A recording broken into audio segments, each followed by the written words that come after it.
tools you guys are going to need to install this are going to be rubbing alcohol, 1 or 2 towels, paper towels, preferably microfiber cloths, and then obviously your tinted taillight covers, and they already have the 3M double-sided tape on it, so that's all we'll need for installation.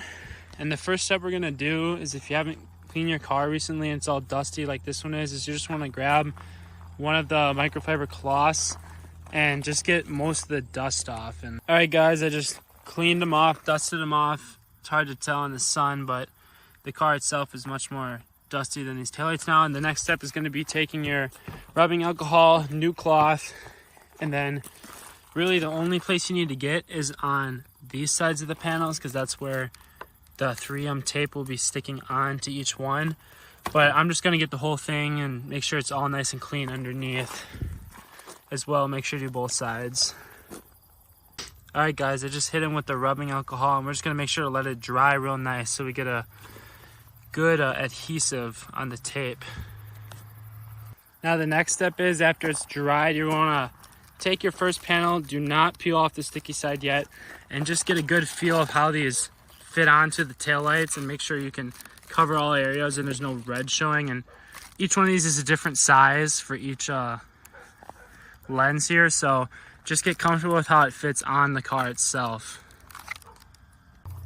Now after you guys found which ones go where, you're gonna peel the non-sticky side off, and now we're ready for placement. You want to be pretty careful with this because you want to make sure not to stick the tape on early until you're fully on. So you're gonna want to kind of go at a interesting angle,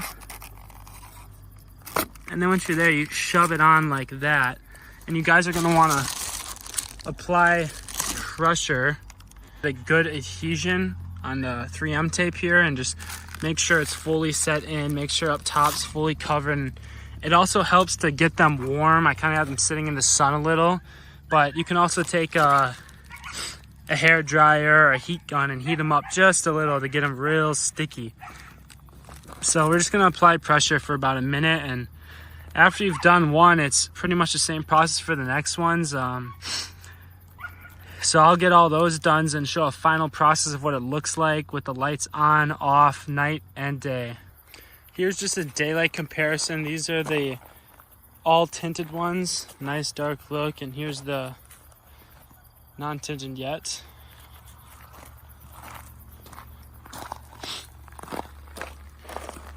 With the running lights on, that is.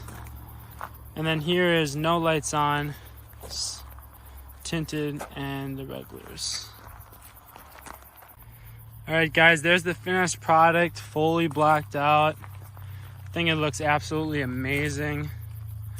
Looks so much better than the reds. I was skeptical about this at first, but finally pulled the trigger on it, and for $30 or $40, it was definitely worth it. I'll link in the description which ones I got there from Amazon. Here's what they look like with just the running lights on, and it's about sunset, but during the daytime they're a lot fainter, that's for sure, but still very visible. Like, the car would definitely see it.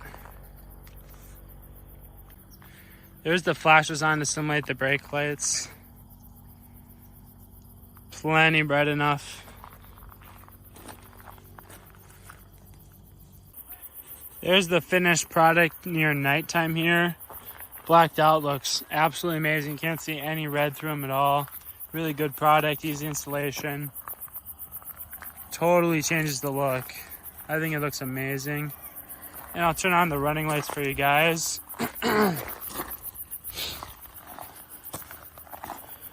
So there's running lights.